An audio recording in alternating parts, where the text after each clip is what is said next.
I thought I would take a few minutes and talk about management assertions.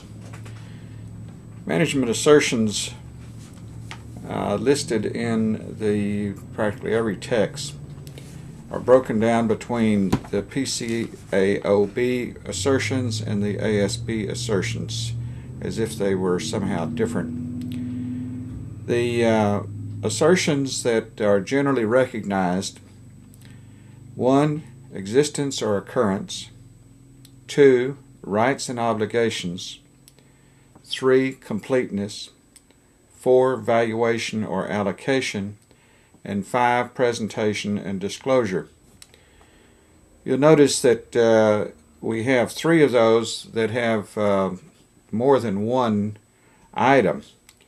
That's because they wanted to keep the list short, but they also wanted it to be all-inclusive.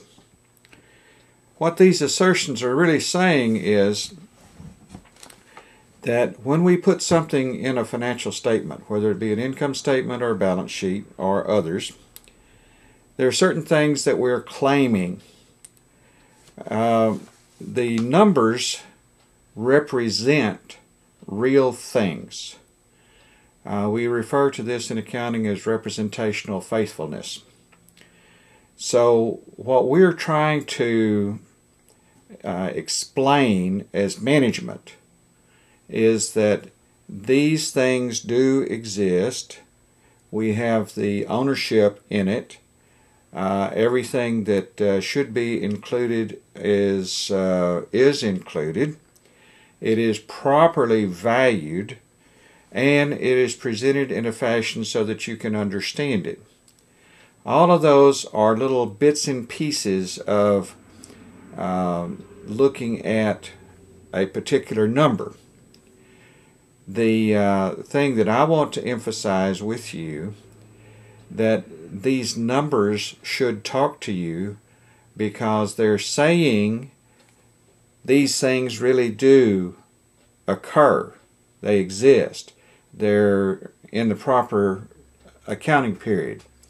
All of those are implied assertions when they are put into the accounting system.